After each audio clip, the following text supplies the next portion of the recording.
তো গতকাল বিশ্ববিদ্যালয়ে যে কাজটা করলো, এত প্রচন্ড বৃষ্টির মাঝে আমাদের যে ছেলেরা যারা আমাদের জন্য বিবেক হবে, যারা আমাদের পুরো দেশকে নেতৃত্ব দিবে, যারা এই দেশের মানুষকে নিয়ে চিন্তা করবে, ভাববে, অবশ্যই ভালো মন্দ সব জায়গায় আছে, কিন্তু তারা যে উন্মাদনায় মেতেছে গতকাল বিশ্বকাপ খেলা নিয়ে, অথচ বাংলাদেশের এক অংশ পানির নিচে তলিয়ে আছে।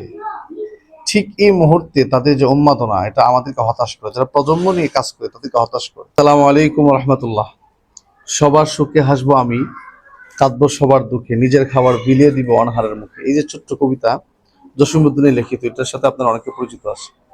এর অর্থ যে কতটা গভীরে, যে নিজের সুখ দুঃখ অন্যের সাথে বিলিয়ে দেওয়া, অন্যের দুঃখ সুখ নিজের মধ্যে আনা। স্ক্রিনে একটা পিক দেওয়া আছে, আপনারা দেখতে পাবেন। বাংলাদেশের একজন সুপরিচিত ব্যক্তিত্ব আব্দুল্লাহ বিন আব্দুর রাজ্জাক গতকাল একটি কথা বলেছে, যে বছর ঢাকা বিশ্ববিদ্যালয়ের যে বাজেট করা হয়েছে ছাত্রদের জন্য, এটা চট্টগ্রামে বন্যার্ত মানুষের মধ্যে বিলীন করে দেওয়ার জন্য। আপনারা জানেন, টানা কয়েকদিনে মুষলধারে বৃষ্টি বাংলাদেশের বিভিন্ন জায়গায় পানিবন্দী হয়েছে, বিশেষ করে চট্টগ্রামের মানুষগুলো অনেক কষ্টে আছে, দুর্ভোগে জীবনযাপন করছে। বিশেষ করে চট্টগ্রাম, কক্সবাজার, পটিয়া, উখিয়া, তারপরে আপনার টেকনাফ সহ বিভিন্ন অঞ্চলে মানুষ পানিবন্দী। তো এত কষ্টের মাঝে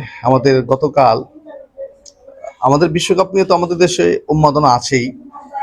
রিসেন্টলি কয়েকদিনের ভিতরে অনেকগুলো মানুষ সুইসাইড করেছে, আত্মহত্যা করেছে ব্রাজিল হারার কারণে এবং আর্জেন্টিনার জিতার কারণে। এই ধরনের নানান ঝামেলা কিন্তু ইতিমধ্যে হয়েছে।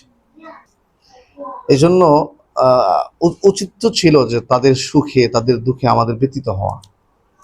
কিন্তু আমাদের দেশে যেটা হচ্ছে, দিনে দিনে মানুষের প্রতি আমাদের মহাব্বত, দিনে দিনে মানুষের প্রতি আমাদের টান, মানুষের বিপদে এগিয়ে আসা খানিকটাই কমে যাচ্ছে।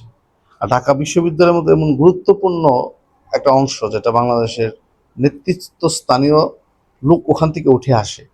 এই জায়গা থেকে যদি বাংলাদেশ এমন একটা ক্রাইসিস মোমেন্টে, একটা কঠিন সংকটময় মুহূর্তে ওরা যদি খেলা নিয়ে ব্যস্ত থাকে, এদেশের মানবতার জন্য কাজ করবে কি?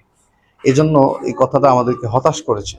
আমরা আশা রাখি সবাই যার যার জায়গা থেকে চট্টগ্রামের বন্যার্ত মানুষের জন্য এগিয়ে আসুন, চট্টগ্রাম মানুষের মানবতার জন্য এগিয়ে আসুন। সবাই যার যার জায়গা থেকে ভালো থাকেন। আসসালামু আলাইকুম রহমতুল্লাহ।